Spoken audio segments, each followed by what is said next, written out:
Welcome to the Danville Public Library's Storywalk for May. Our Storywalk this month is A House for Hermit Crab by Eric Carle. It's time to move, said Hermit Crab one day in January. I've grown too big for this little shell. Hermit Crab had felt safe and snug in his shell, but now it was too snug. He stepped out of the shell and onto the floor of the ocean. But it was frightening out in the open sea without a shell to hide in. What if a big fish comes along and attacks me, he thought. I must find a new house soon. Early in February, Hermit Crab found just the house he was looking for. It was a big shell and strong. He moved right in, wiggling and waggling about inside to see how it felt. It felt just right. But it looked so plain, thought Hermit Crab.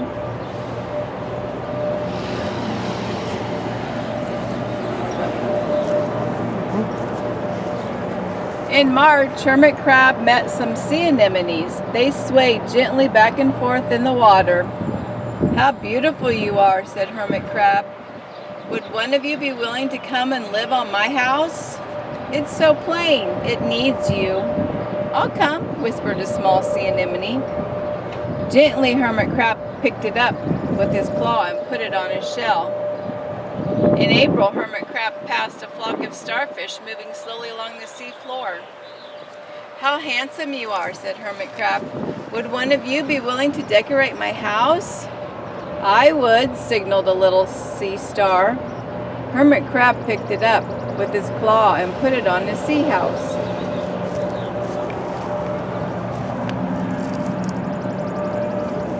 In May, Hermit Crab discovered some coral. They were hard and didn't move. How pretty you are, said Hermit Crab. Would one of you be willing to help make my house more beautiful?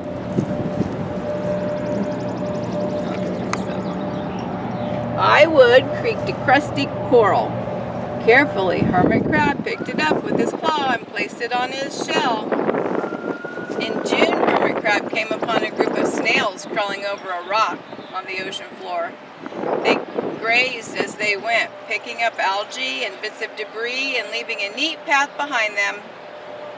How tidy and hard-working you are, said Hermit Crab. Would one of you be willing to help clean my house? I would, offered one of the snails. Happily, Hermit Crab picked it up with his claw and placed it on his shell.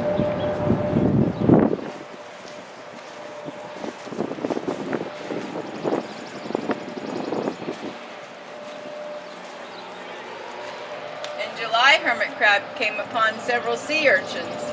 They had sharp, prickly needles. How fierce you look, said Hermit Crab. Would one of you be willing to protect my house?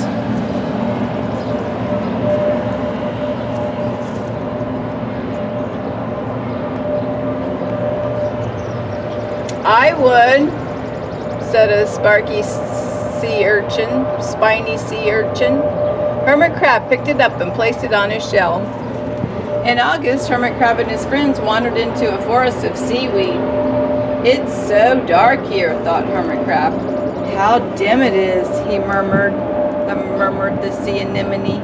How gloomy it is, whispered the starfish. How murky it is, complained the coral. I can't see, said the snail. It's like nighttime, cried the sea urchin. In September, Hermit Crab spotted a school of lanternfish darting through the dark water. How bright you are, said Hermit Crab. Would one of you be willing to light up our house? I would, replied the lanternfish, and it swam over near the shell. In October, Hermit Crab approached a pile of smooth pebbles. How sturdy you are, said Hermit Crab. Would you mind if I rearranged you? Not at all, answered the pebbles. Hermit Crab picked them up one by one with his claw and built a wall around his shell.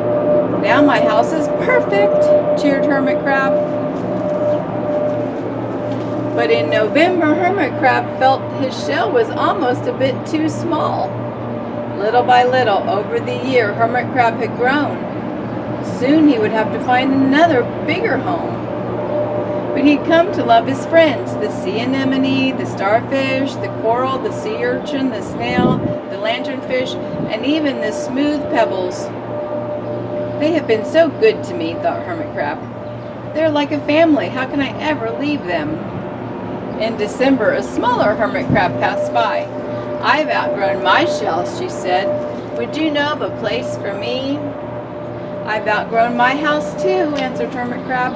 I must move on. You're welcome to live here, but you must promise to be good to my friends. I promise, said the little crab. The following January, Hermit Crab stepped out and the little crab moved in. I couldn't stay in that little shell forever, said Hermit Crab as he waved goodbye. The ocean floor looked wider than he'd remembered, but Hermit Crab wasn't afraid. Soon he spied the perfect house, a big empty shell. It looked, well, a little plain, but